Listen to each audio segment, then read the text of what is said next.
I stood alone in my wedding dress, my trembling hands clutching a bouquet of white roses. The church was filled with people, but the front row of seats reserved for my family remained empty. Not a single one of them showed up. Not even my father, who had promised with tears in his eyes that he would walk me down the aisle no matter what. As I peered through the crack in the door, I caught a glimpse of my soon-to-be husband, Jack, his face a mixture of concern and love as he scanned the crowd looking for any sign of my relatives. In that moment, I made a decision that would change everything about the relationship with my family forever. I grew up in Riverdale, a small Midwestern town where everyone knew each other. We were a close-knit family, at least on the surface. My dad, Thomas, worked as a construction manager, often telling us that everything he did was for his two beautiful daughters. He was the one who taught me to ride a bike, who cheered the loudest at my high school graduation, and who promised to always be there for me. My mom, Linda, was a kindergarten teacher, nurturing by profession and nature, though she had a tendency to avoid conflict at any cost, often sacrificing her own needs or opinions to keep everyone happy. Then there was my younger sister, Stephanie, 3 years my junior at 27. From the moment she was born, she became the center of our family universe. She was the one with the infectious laugh, the outgoing personality, and the uncanny ability to wrap everyone, especially our parents, around her little finger. I loved her fiercely, but I always felt like I was standing in her shadow, the responsible older sister who never quite measured up to her vibrancy. I met Jack during my sophomore year of college. He was in my psychology class, and we bonded over coffee study sessions that gradually turned into dinner dates. After graduation, we moved to the same city, both landing jobs. We loved me in marketing and him in architectural design. After 5 years together, he proposed during a weekend trip to Lake Michigan, and I was certain I had never been happier. Planning the wedding was a whirlwind of excitement. We set the date for June 15th, giving ourselves a full year to arrange everything. I called my mom immediately after setting the date, making sure it worked for everyone in the family before putting down deposits. "That sounds perfect, honey," my mom had said. "Your father and I will help however we can." I always put my family first. When Stephanie needed a place to stay after college graduation, I let her crash in my tiny apartment for 6 months. When Dad had back surgery, I took 2 weeks off work to help out at home. When Mom organized family reunions, I was the one who arrived early to set up and stayed late to clean. That was just how I was raised to believe that family came before everything else. 6 months before the wedding, my sister dropped a bombshell at Sunday dinner.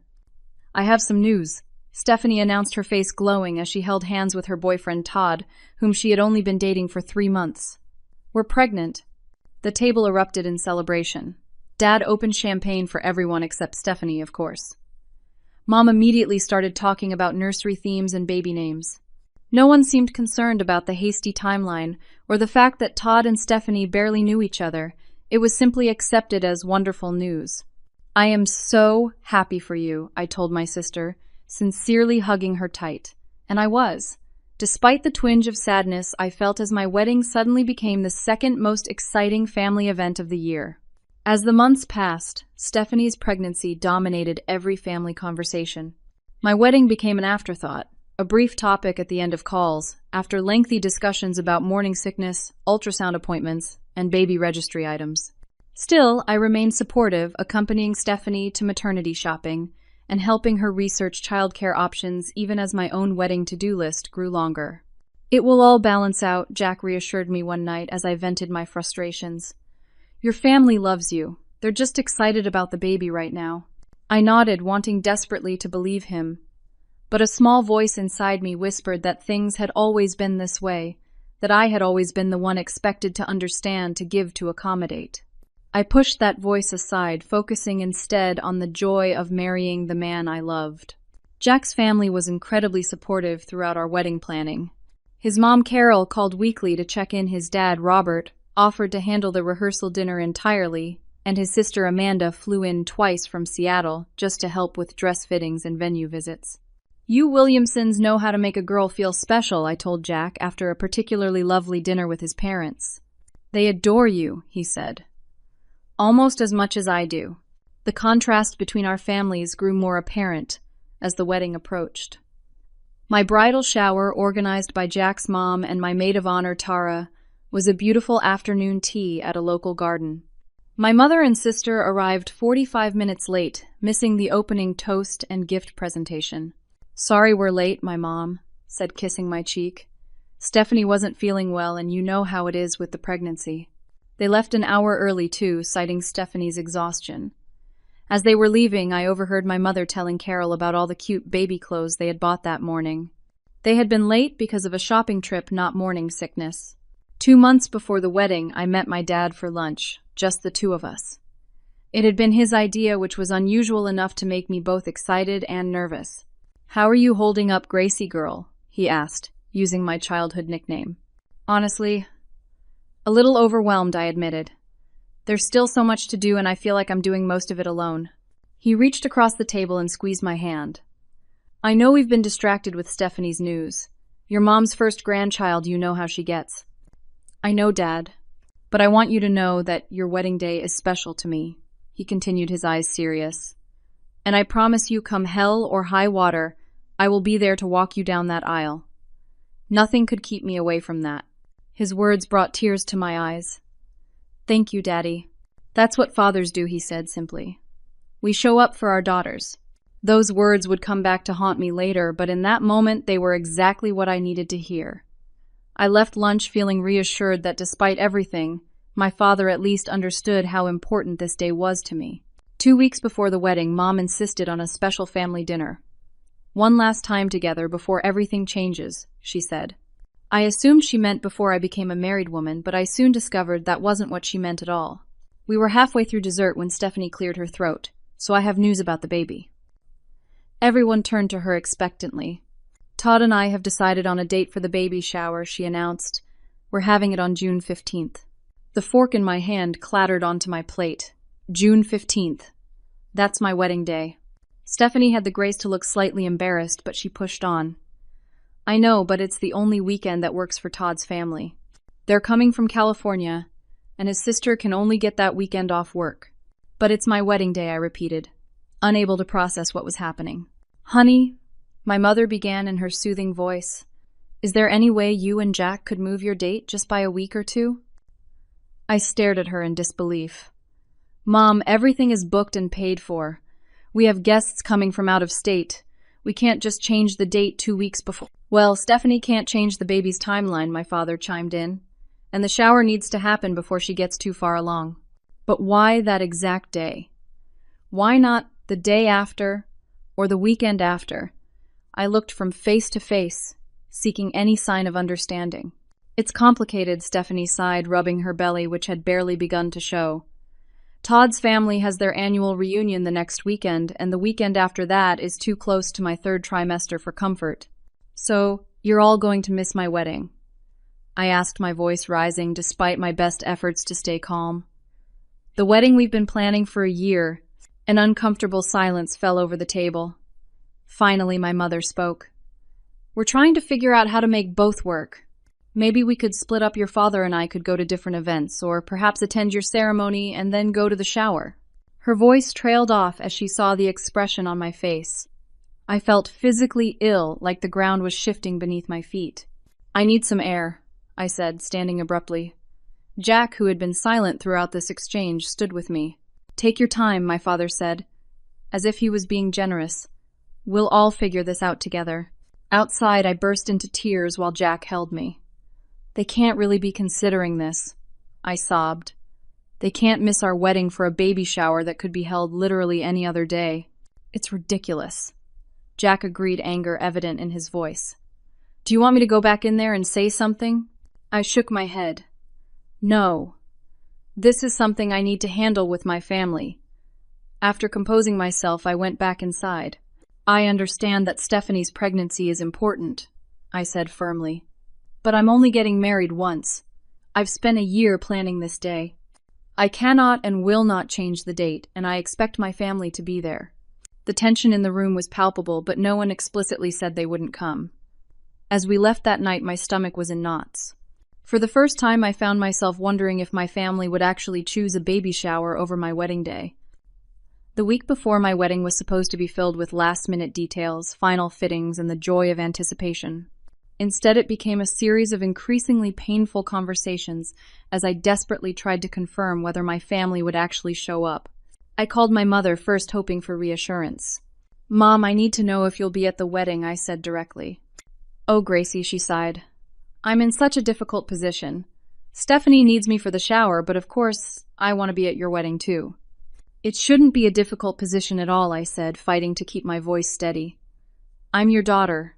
It's my wedding day." "I know, sweetie. Let me talk to your father again and see what we can work out." Next, I called my Aunt Susan, my mother's sister, who had always been close to me. "I was actually going to call you," she said awkwardly. "Stephanie sent out invitations for her shower, and I noticed it's the same day as your wedding. Is that right?" "Yes," I confirmed. "She scheduled it 2 weeks ago, knowing full well it was my wedding day." "Oh, Gracie," she said, echoing my mother. "What a mess. I don't know what to do. I already told Stephanie I would help host, since I'm throwing in for the catering." "So you're choosing her shower over my wedding?" I asked bluntly. "I wouldn't put it that way," she hedged. "It's just with the baby coming and all." One by one, I called my relatives, and one by one they offered excuses, hesitation, and vague promises to try to make it to both. Only my cousin Taylor was direct. "That's messed up, Gracie," she said when I explained the situation. "Of course I'm coming to your wedding. A baby shower can happen any time." My last call was to my father. Despite everything, I still believed he would keep his promise to walk me down the aisle. "Dad, please tell me you'll be at my wedding," I said, not bothering to hide the desperation in my voice. "Gracie girl, you know I want to be there," he said, his voice heavy. "I'm trying to figure out how to do both." "Both, Dad, you promised me. You specifically said you would walk me down the aisle no matter what." "And I meant it at the time," he said. "But things are complicated now. Your sister needs support too." She scheduled her shower on my wedding day on purpose. I said, the realization crystallizing as I spoke. She knew exactly what she was doing. "Now that's not fair," my father said, his voice taking on an edge. "Stephanie wouldn't do that. She's just excited about her baby." "Dad, please. Just tell me you'll be there." "I'll do my best," he said. "That's all I can promise right now." That weekend, Jack and I had our bachelor and bachelorette parties. Mine was a spa day followed by dinner and dancing organized by my maid of honor, Tara. I tried to enjoy myself, but my phone kept lighting up with texts from my family, all about Stephanie's shower preparations. "Mom wants to know if we should use the blue or green tablecloths for the shower," one text from Stephanie read. As if I cared about tablecloths for an event I wouldn't even be attending on my wedding day. The final blow came during the rehearsal dinner. We had reserved a private room at our favorite restaurant with place settings for 30 people, but when the time came, only 14 chairs were filled. None of my immediate family had shown up. "Traffic must be bad," Jack's mother suggested kindly, but we all knew that wasn't the reason. I called my father repeatedly throughout the evening, but he didn't answer. At 11:30 that night, as Jack and I were saying goodbye before separating for our last night as single people, my phone finally rang. "Dad," I answered immediately. "Gracie, I'm sorry to do this," he began, and my heart sank. "But I can't make it tomorrow. Stephanie is really counting on me to help with the shower, and I just can't disappoint her." "But you can disappoint me," I whispered, tears streaming down my face. "You're stronger, Gracie. You always have been. And you have Jack and his family. Stephanie needs us right now. I need you too, Dad. I need my father to walk me down the aisle." "I'm sorry, sweetheart. I really am. I hope someday you'll understand." The call ended, and I stood there staring at my phone in disbelief. Jack wrapped his arms around me as I sobbed against his chest. "They're not coming," I managed between gasps. "None of them. Not even my dad." "I'm so sorry, Gracie," he said, holding me tight. "So incredibly sorry. What am I going to do? Who's going to walk me down the aisle?" Jack pulled back slightly, looking into my eyes. "You can walk by yourself proudly and beautifully, or I'll walk with you, or my dad will. Whatever you want, we'll make it happen. This doesn't change us, Gracie. Tomorrow we're getting married, and it's going to be perfect because we'll be together." His words were a lifeline, but they couldn't completely erase the pain of knowing that on what should be the happiest day of my life, my own family had chosen to abandon me. I woke up on my wedding day to the cheerful pinging of my phone. Half asleep, I reached for it, hoping against hope that perhaps my family had changed their minds. Instead, my social media feeds were flooded with photos of Stephanie's baby shower preparations. My mother posting about the special day ahead with a picture of baby-themed decorations. My aunt sharing her excitement for the newest addition to our family. Even my father had posted something he rarely did, showing off the balloon arch he had apparently stayed up late to construct for the shower. Not a single message acknowledging that it was also my wedding day. It was as if I had ceased to exist. "Turn that thing off," Tara said, taking the phone from my hands. She had stayed over in my hotel room along with my 2 other bridesmaids, Hannah and Jess. "Today is about you and Jack, and we're not going to let anything ruin it." The girls surrounded me with love and support as we got ready. Jack's mom, Carol, stopped by with coffee and pastries, giving me a long hug. "I want you to know that Robert and I couldn't be prouder to have you joining our family today," she said, her eyes warm. "And if there's anything you need, anything at all, we're here for you." The hair and makeup artists arrived, and for a few hours I was able to lose myself in the preparations. The photographer captured beautiful shots of us laughing, helping each other with jewelry, and toasting with mimosas. But when it came time to put on my dress, the absence of my mother hit me hard. "I always thought she would be the one to help me with this," I said softly, as Tara and Hannah carefully lifted the gown. "I know," Tara replied, squeezing my hand. "But we've got you." The ceremony was scheduled for 4 o'clock. At 3:30, we were in the bridal suite of the church when the wedding coordinator knocked on the door. "Gracie, it's time to line up. Do you know who will be walking you down the aisle?" the pastor is asking. Reality came crashing back. In all the activity of the morning, I had managed to push aside the fact that my father wasn't coming. Now, 30 minutes before I was supposed to get married, I felt the full weight of his absence. "I need a minute," I choked out, rushing into the adjoining bathroom. I locked the door behind me and finally allowed myself to break down sobs, racking my body as I clutched the marble countertop for support. There was a gentle knock on the door. "Gracie, it's me," Jack's voice. "You're not supposed to see me before the ceremony," I said through my tears. "I don't care about that. Let me in, please." I unlocked the door, and there he was, my soon-to-be husband, looking handsome in his suit, his face etched with concern. "I'm sorry," he said immediately. "I know this isn't how you pictured today." "They really didn't come," I whispered. "Not a single one of them." "How could they do this?" Jack took my hands in his. "I don't know. But what I do know is that there's a church full of people out there who did come. People who love us and want to celebrate with us. And most importantly, I'm here. I will always be here, Gracie, no matter what." I looked into his eyes and saw nothing but love and sincerity. In that moment, I made a decision. "I'm going to walk myself down the aisle," I said firmly. "Are you sure my dad offered to escort you?" "I'm sure. This is my wedding day, and I'm going to hold my head high and walk toward my future, which is you." Jack smiled, touching my cheek gently.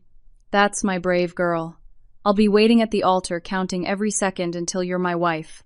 After he left, I repaired my makeup with help from my bridesmaids. When the coordinator returned, I told her my plan. "I'll be walking myself down the aisle," I said with newfound confidence. The ceremony began. I waited in the vestibule as my bridesmaids proceeded one by one. Then the wedding march started, the doors opened wide, and all eyes turned to me. I took a deep breath and began my solitary walk. The first few steps were the hardest, but as I moved forward, something shifted inside me. There was sadness, yes, but also a powerful sense of independence and strength. I was choosing my path literally and figuratively. Jack's face as I approached was a mixture of awe, love, and pride. When I reached him, he whispered, "You are the most beautiful, bravest woman I have ever known." The ceremony was perfect in its simplicity. We exchanged vows we had written ourselves, promising to support each other through life's joys and challenges. When the pastor pronounced us husband and wife, the church erupted in genuine celebration. The reception was held at a charming restored barn on the outskirts of town. Jack's family had gone above and beyond to make sure everything was perfect.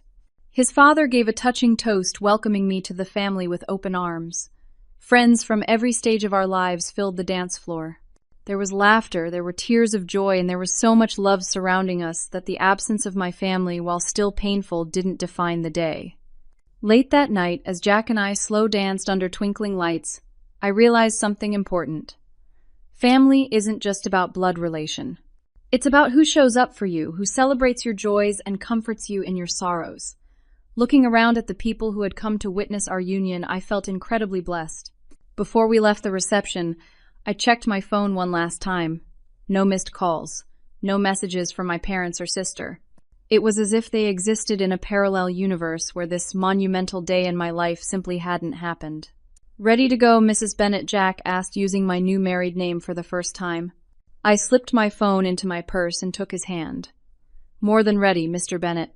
As we drove away amid a shower of rose petals and well wishes, I made a silent promise to myself. This day had taught me something valuable about my worth and about standing up for myself. It was a lesson I wouldn't forget. The morning after our wedding, Jack and I were scheduled to leave for our honeymoon, a 2-week trip to Hawaii. We had an afternoon flight, giving us time for a leisurely breakfast and last-minute packing. "How are you feeling today?" Jack asked gently as we shared coffee in our hotel room. It was a loaded question. I was elated to be his wife, still riding the high of our beautiful ceremony and reception. Yet underneath that joy ran a current of hurt so deep it felt physical, like a bruise on my heart. "Mixed," I answered honestly. "So happy about us, but sad about your family," he finished for me. "It's okay to feel both things at once, you know." I nodded, grateful for his understanding. I keep checking my phone, thinking maybe one of them would have reached out by now. A congratulations text, an apology, anything. Nothing. Just more baby shower photos on social media. It's like my wedding didn't even happen in their world. Jack squeezed my hand. "Their loss, Gracie. Truly." As we were finishing our packing, I received an email notification. Our wedding photographer had worked through the night to send us a preview collection of images. "A little gift for your honeymoon," she wrote. We sat side by side on the bed, scrolling through the photos. Despite everything, they were breathtaking. The love between Jack and me radiated from every frame.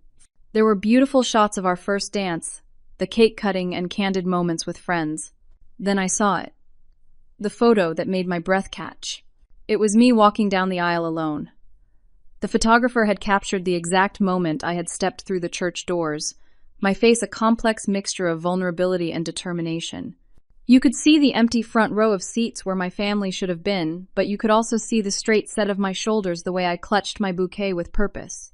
In the background, slightly blurred but still visible, was Jack waiting at the altar, looking at me with such pure love that it seemed to illuminate the entire church. "This one," I whispered. "It's powerful," Jack agreed. "You look like a warrior bride." I studied the image for a long time, emotions swirling within me. Then I opened Instagram and uploaded the photo. My finger hovered over the caption field as I considered what to say. Finally, I wrote, "Yesterday I married the love of my life. I walked myself down the aisle because my father, who promised he would be there, chose to attend my sister's baby shower instead. Not a single member of my family came to my wedding. The seats reserved for them remained empty. But as I took that solitary walk, I realized something important. Sometimes the family you're born into fails you, but the family you choose lifts you up. Thank you to everyone who showed up, who celebrated with us, who filled our day with love. And to those who didn't come, I hope the baby shower was worth it." I tagged my parents, my sister, and several other family members who had chosen the shower over the wedding. Then, before I could overthink it, I hit share and put my phone away. "Are you sure about that?" Jack asked, concerned. "I'm sure," I replied. "I'm done pretending everything is fine. They made their choice public by plastering the baby shower all over social media. Now everyone can know about my day too." We finished packing and headed to the airport. The flight to Hawaii was 6 hours long, and as per Jack's suggestion, I put my phone in airplane mode, deciding to disconnect from the world for a while and focus on enjoying the beginning of our marriage. It wasn't until we landed in Maui 6 hours later that I turned my phone back on. Immediately it began to buzz continuously, notifications flooding the screen faster than I could process them. 37 missed calls, 62 text messages, hundreds of Instagram notifications. My post had, in the parlance of social media, gone viral among our community. I scrolled through the texts first. There were messages from my father. "Gracie, please call me. We need to talk." What you posted was very unfair. You're embarrassing the family. This isn't like you airing private matters publicly. From my mother. I can't believe you would do this to your sister. Please take that post down immediately. People are calling us asking questions. Your father is very upset. From Stephanie. How could you ruin my baby shower like this? So selfish of you to make this all about you. I didn't force anyone to come to my shower instead of your wedding. But there were other messages too. From my cousin Taylor. I'm so proud of you for standing up for yourself. Love you and Jack. From my Uncle Dave, my father's brother. I had no idea the shower and wedding were the same day. Your dad told me you had changed your date. I would have been there, kiddo. From several extended family members expressing shock and dismay at what had happened. From high school friends and college roommates offering support. The Instagram comments were overwhelming, most of them supportive of me expressing disbelief that my family would miss my wedding for a baby shower. Jack, I said, showing him my phone. I think I just blew up my entire family. He looked at the flood of notifications and whistled low. Looks like people have opinions. What do I do now? Nothing, he said firmly. We're on our honeymoon. Your family made their choice. You shared your truth, and now we're going to spend 2 weeks enjoying paradise and each other. Whatever fallout there is can wait until we get back. He was right. I silenced my phone, keeping it on only for emergencies, and immersed myself in the beauty of Hawaii and the joy of being newlyweds. We hiked to waterfalls, snorkeled in crystal-clear waters, watched the sunrise from a volcano, and made love in our beachfront bungalow. For 2 weeks, I existed in a bubble of happiness, pushing thoughts of my family to the periphery. But as our return flight approached, anxiety began to creep back in. I couldn't ignore reality forever. My Instagram post had forced a confrontation that was long overdue, and now I would have to face the consequences. The night before we left Hawaii, I finally looked at my phone properly. The missed calls had increased to over 100. The text messages had multiplied. There were emails, voicemails, direct messages on every platform. My family was in full panic mode, not because they regretted missing my wedding, but because I had made their absence public. They're more upset about looking bad than about actually being bad, I told Jack, as I showed him some of the messages. Are you surprised? He asked gently. I thought about it. No, I admitted. I'm not surprised at all. And that's the saddest part. We returned home on a Sunday afternoon, tanned, rested, and bracing for whatever storm awaited us. I had finally responded to my parents with a brief message saying I would meet them the following day at their house. I specified that I wanted all of us there, my parents, Stephanie, and Todd. Do you want me to come with you? Jack asked as I prepared to leave for my parents' house the next day. No, I said, though the thought of facing them alone made my stomach churn. This is something I need to do by myself. I'll be right here waiting when you get back, he promised, kissing me goodbye. The drive to my childhood home felt surreal. I had made this journey countless times before, but never with such a sense of dread and determination.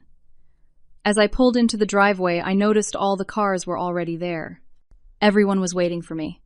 I took a deep breath, squared my shoulders, and walked in without knocking. The tension in the living room was palpable. My mother sat rigid on the edge of the sofa. My father paced by the window.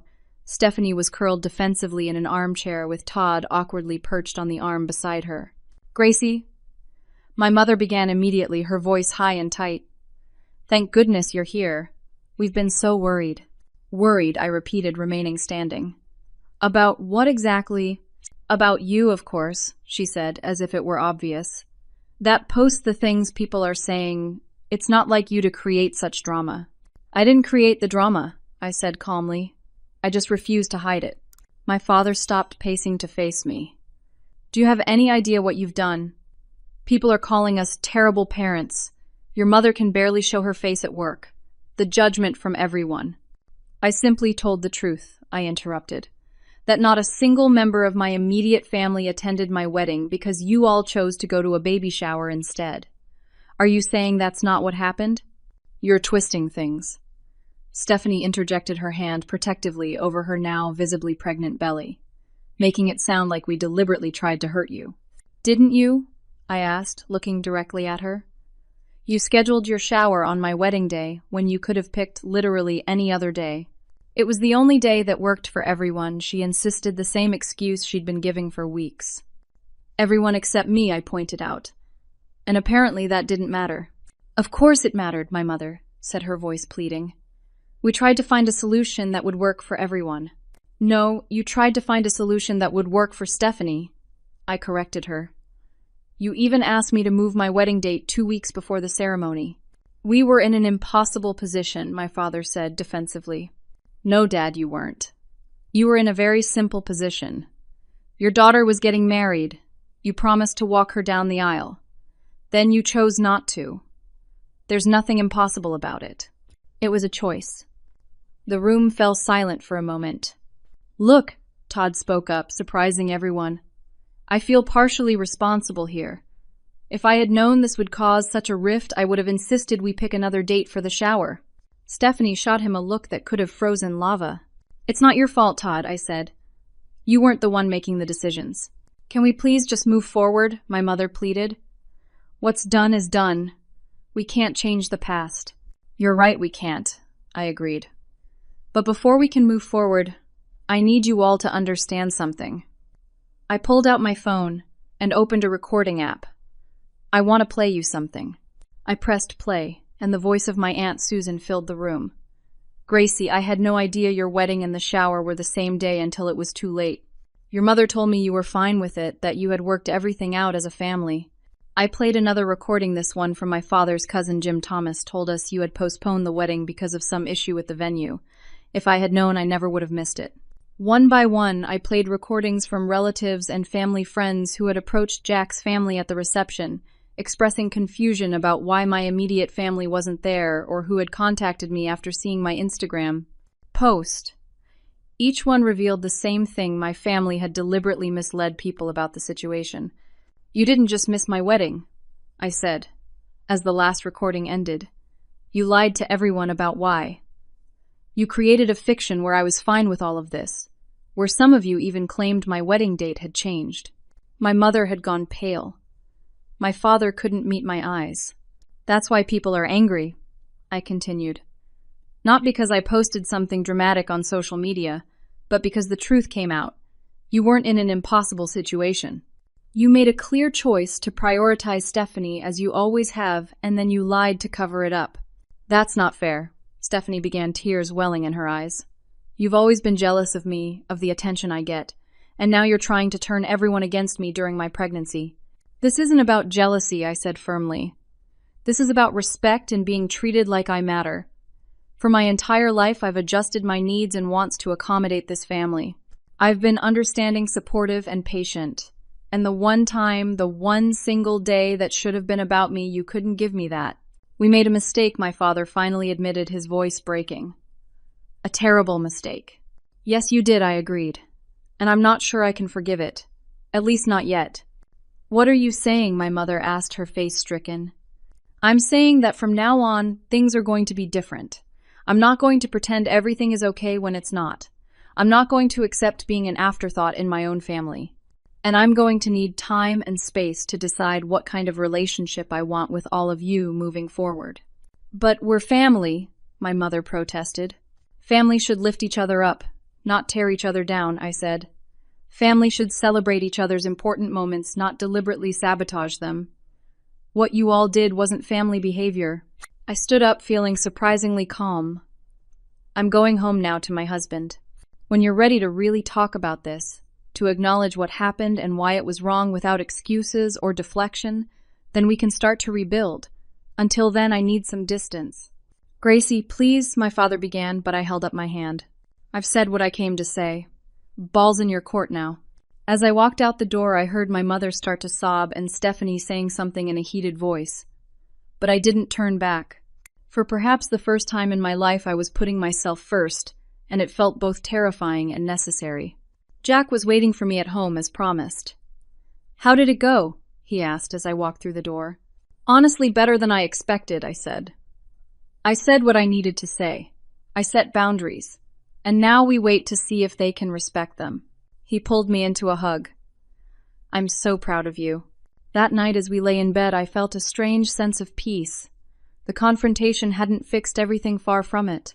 But it had been an important first step toward either healing my family relationships or accepting their limitations. Either way, I knew I would be okay. 3 months after our wedding, Jack and I had settled into a comfortable rhythm as newlyweds. Our apartment was filled with framed wedding photos, honeymoon, souvenirs, and the everyday items that make a house a home. Life was good, even though the situation with my family remained complicated. After our confrontation, I had maintained limited contact with them. Occasional text messages with my mother, a brief phone call with my father on his birthday, but nothing substantial. Stephanie had given me radio silence, which was actually a relief. I needed the space to process everything without the pressure of forced reconciliation. One of the unexpected outcomes of my Instagram post was the strengthening of relationships with extended family members. My cousin Taylor and I had become closer than ever, meeting for weekly coffee dates. My Uncle Dave made a point of inviting Jack and me to family events, creating a buffer between us and my immediate family while still keeping us connected to the larger family circle. I had also started seeing a therapist, Dr. Martinez, who specialized in family trauma. Our weekly sessions had become a lifeline as I navigated my complex emotions. Families often fall into patterns that can persist for generations, she explained during one session. What you did was break that pattern, which is incredibly difficult and brave. It doesn't always feel brave, I admitted. Sometimes it just feels sad. That's natural. You're grieving the family relationship you wished you had. That grief is valid and important. Working through that grief was a process. There were days when I felt strong and certain in my decisions, and others when I questioned everything. Jack was my constant, supporting me through the ups and downs without judgment. 4 months after the wedding, I received a letter in the mail. Not an email or text, but an actual handwritten letter from my father. With trembling hands, I opened it. "My dearest Gracie," it began.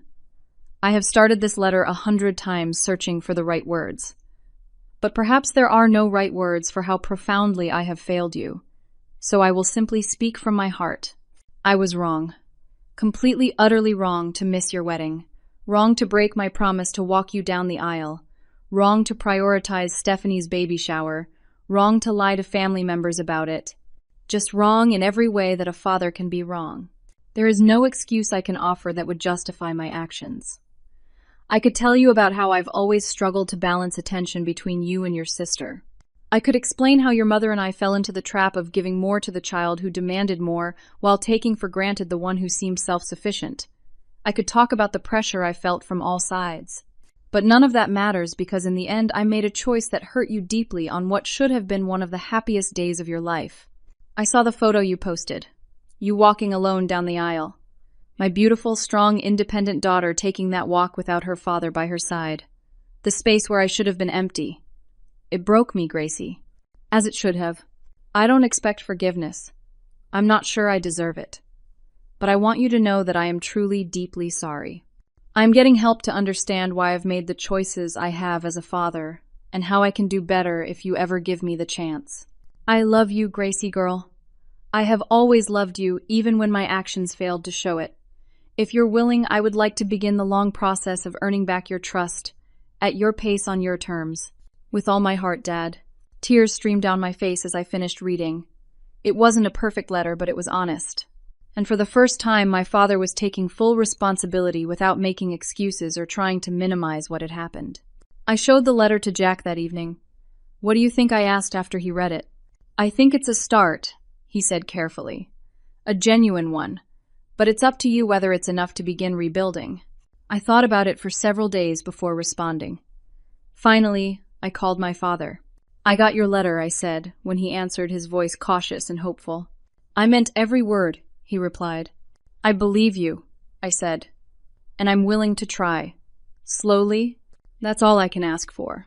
We agreed to meet for coffee the following week, just the two of us. It was awkward at first, both of us tiptoeing around raw emotions, but gradually the conversation deepened. He told me about the counseling he'd started both individually and with my mother. I shared insights from my own therapy. We didn't solve everything in that one meeting, but it was a beginning. My mother reached out next, asking if I would be willing to join them for a family therapy session. I agreed with the stipulation that Jack would come with me for support. I realize now how much we've taken you for granted, my mother admitted during that difficult but productive session. How we've always expected you to be the understanding one, the one who gives in. It wasn't fair. Stephanie's baby girl, my niece Clara, was born in September. Despite our strained relationship, I sent a gift and a card. A week after the birth, I received a text from Stephanie that surprised me. Clara would like to meet her Aunt Gracie if you're willing. It was the closest thing to an olive branch she had offered. I arranged to visit when Todd would be at work, wanting to keep the initial reunion as simple as possible. Sitting in Stephanie's living room, holding the tiny bundle that was my niece, I felt a complicated mix of emotions. She's beautiful, I said sincerely. Thank you, Stephanie replied, watching me carefully. After a pause, she added, I've been thinking a lot about what you said, about how I've always expected to be the center of attention. I looked up, surprised by her candor.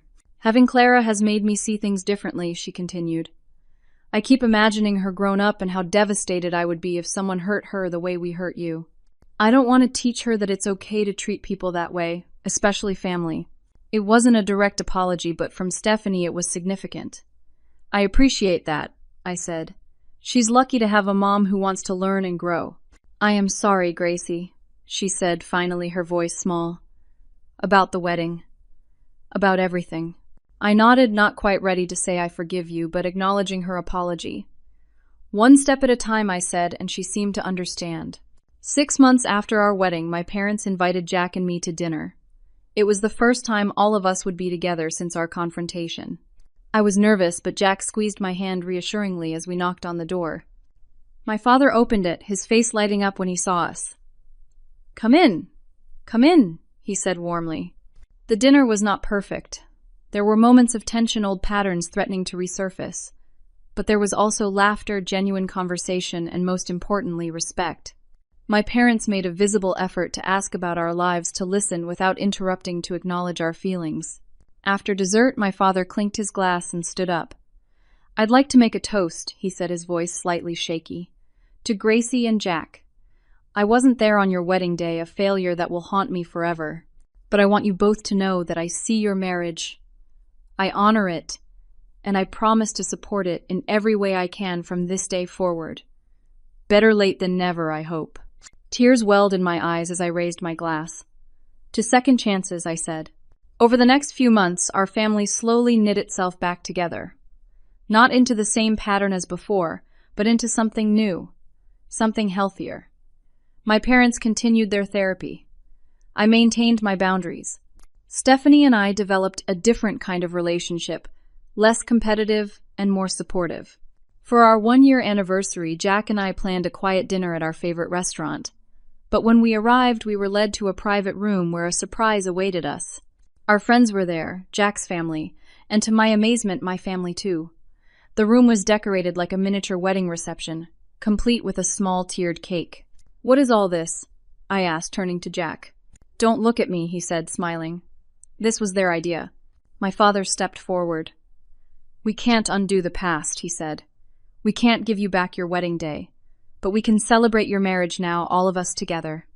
Think of it as a do-over. My mother came to stand beside him. We are so proud of the woman you are, Gracie. And we are so sorry for every time we made you feel less important or less loved than you are. Even Stephanie, holding baby Clara, added sincerely, You deserved better. We want to do better.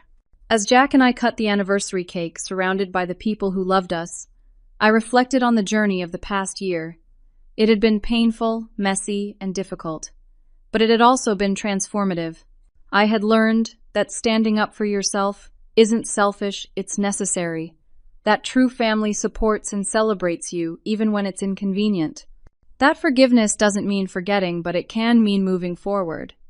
And most importantly, that it's never too late to break harmful patterns and create healthier ones.